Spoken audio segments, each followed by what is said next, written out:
Welcome to Martha Runs the World, a podcast with a new take on running, fitness, and all things health-oriented. I'm Martha Hughes, your host, and each week I present a new topic that is of interest to all runners. Hi, and welcome to episode 316 of Martha Runs the World. Sometimes we're going to have to deal with things not going right in running. We learn pretty quickly about disappointments. When we first start running, we get gains quickly, but those soon level off, and we learn that there will be training runs and races that don't live up to our expectations. Disappointment plays a part in our running careers. It is always beside us, waiting to pop out when we least expect it. Even though I've been running a long time, I'm still learning to deal with it, and I don't deal with it the best, let me tell you. I'm not great at it sometimes.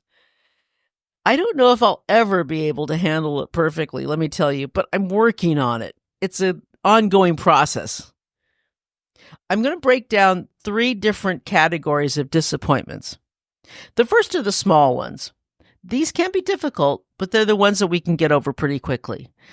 You had a bad run, you missed the PR you wanted in a race, you caught a cold and your running hasn't been that great for a couple weeks, or maybe you had to miss a couple training runs. Now the second one is when it gets a little harder and the setbacks take a little longer to overcome. You DNF'd a race, did not finish. You suffered a minor injury that kept you from running for a couple weeks. You didn't get into a race you wanted to run. These are small, they're disappointing, but they're not going to stop the world. You're going to keep going and figure it out. The third is the major disappointments. These are the toughest, and quite frankly, I'm not sure how to overcome these. I'm not the person to ask, really. So we'll learn together on this. The major injury, where you may or may not be able to run again. Maybe you've DNF'd a race a few times, and okay, you figure you'll never be able to do it again. And a few times meaning maybe 3 or more times. For me, if I DNF'd a race twice, I probably wouldn't even try it again. But that's me. A financial setback where you're so financially set back that even going out for a run is just mind-boggling to you and just so difficult. And maybe it's not even a financial setback, maybe an emotional setback, some kind of setback, we'll put that down. Someone once said, expectation is the root of all heartbreak. The quote recognizes that when we experience disappointment, our hopes and expectations are out of line with reality. We all feel this way from time to time, especially in running. Some of these disappointments will not make much of a difference, but there are also disappointments that can change the course of our lives. And that's why I wanted to divide these up into different categories of disappointments. Disappointments are very true with us in running. Some are not a big deal. We'll get over it. Just sleep on it and the next day we'll be fine. And that there are some that can forever change us. The way we handle disappointment is related to our developmental history, our relationship with our parents, and our early formative experiences.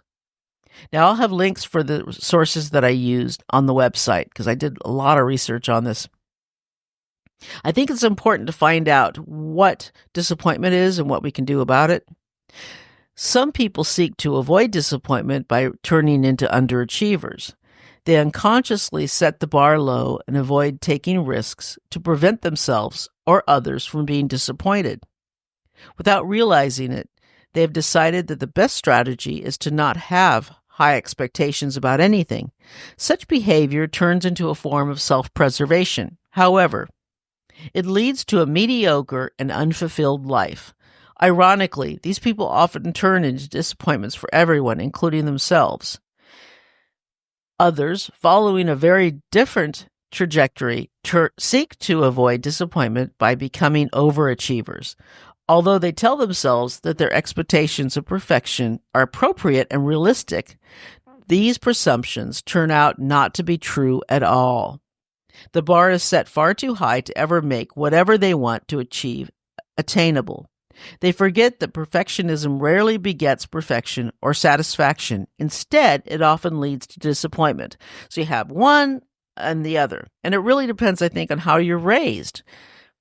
Of course, there are also people with a more balanced developmental history. These people usually had parents who didn't try to be perfect and didn't expect their children to be perfect either. That's not the way I was raised, but okay. By being good enough parents, they created a secure base for their children. These children feel secure in their relationships, supported rather than controlled, and are able to play, explore, and learn, thereby acquiring the inner strength to cope constructively with the inevitable setbacks that will come their way in their journey through life. And if you're like me, you weren't raised that way. So that's probably why I have a problem with disappointments. Now, if you have a bad race, let's say if you have a race that just didn't work out the way you wanted it to, there are ways to handle it. Here are some things that can help you get through it. Having a bad race is not a bad thing. Being disappointed in a race is not a terrible thing. You can figure it out. You can learn from that. You don't learn from success. You do well in a race is great. You celebrate it. You have fun with it. And you go on, but you're not going to learn from that. You only learn from races where you don't do well at. And you only learn when you allow yourself to look at it and learn from it instead of being overwhelmed with disappointment. So give yourself a little bit of time and then think back. And what did you learn from it? And don't waste your energy stewing on the past. That's what I mean. Don't think, oh my gosh, why do I suck? Why did this race suck? Why am I so terrible? I wish I was better. Instead of doing that, give yourself a little bit of time.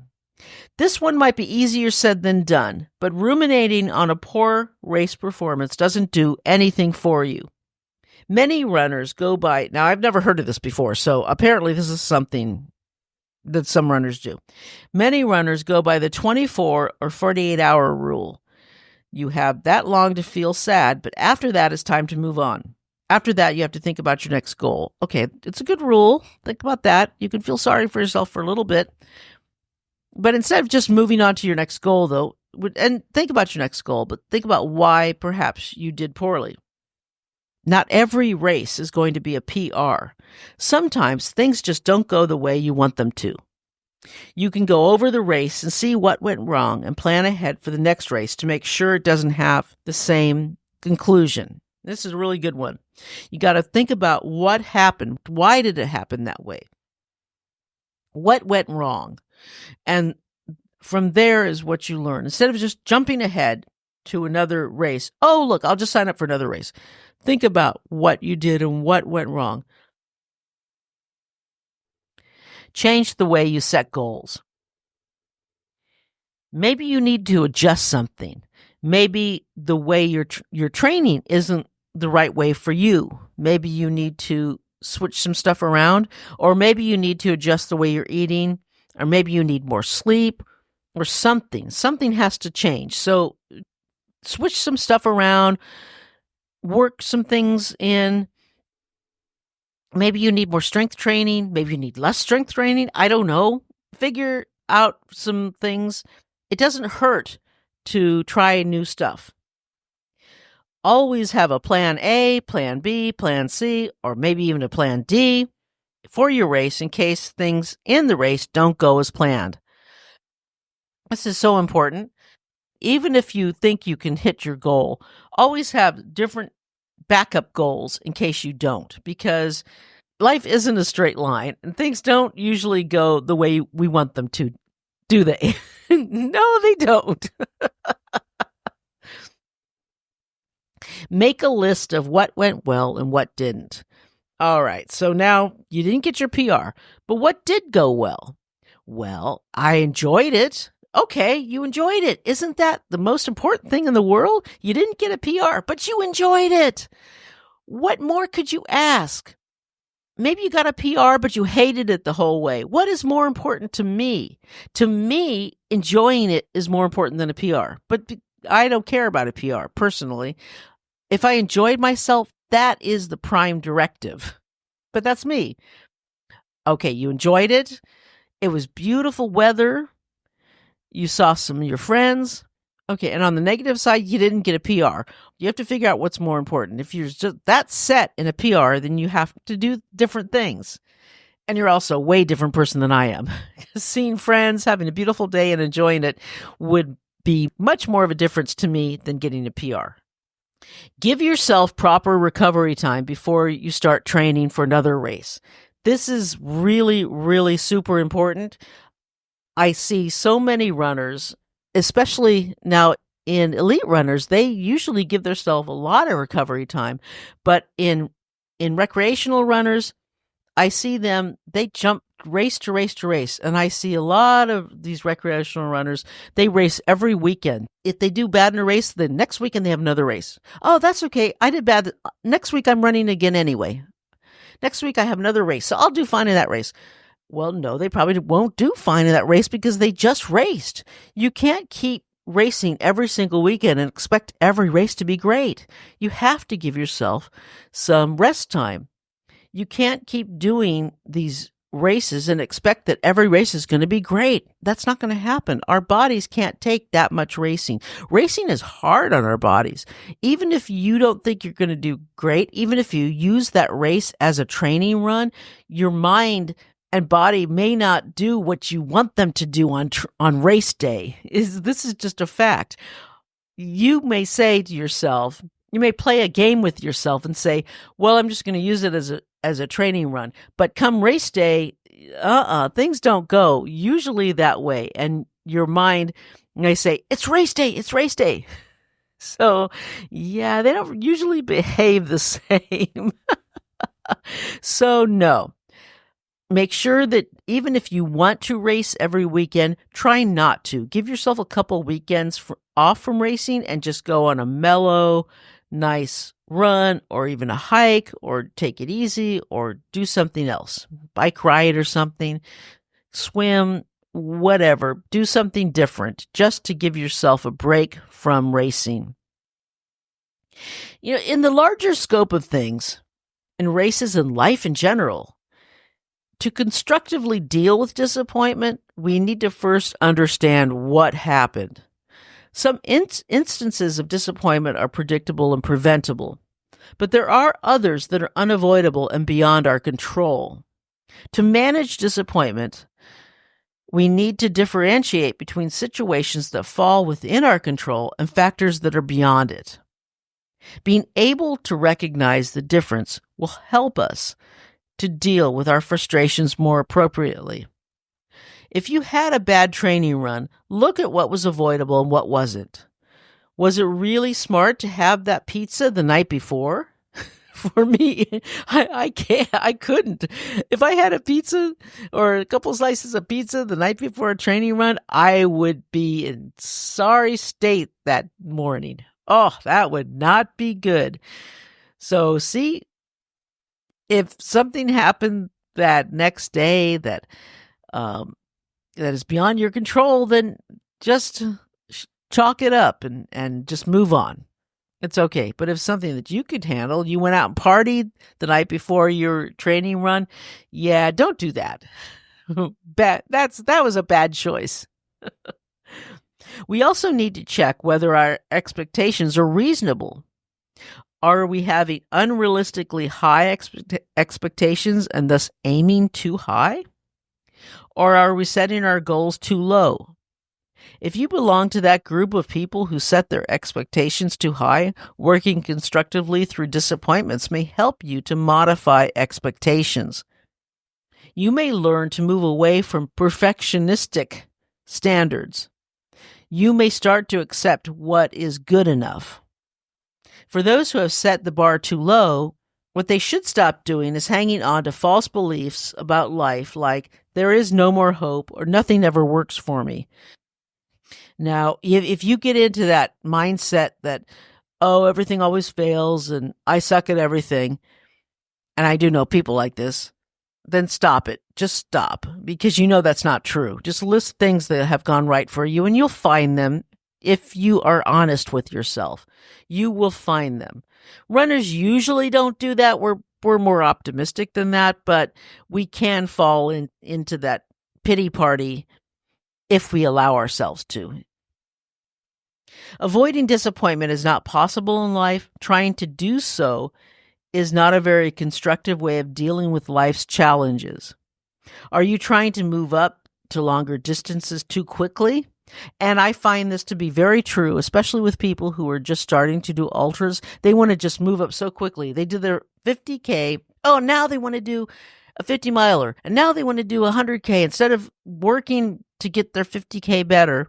Instead of doing a few and then moving up, they just want to move up so quickly. And maybe they're pushed by a friend or a sibling or something like that to do things so quickly before they actually are ready to move up. Don't let anyone push you into doing something you're not ready. Do it when you are ready. Are you trying to do too many races in a row? No. As we talked about, take time in between. Take a few weeks off in between races. Don't do races every weekend. That's unnecessary.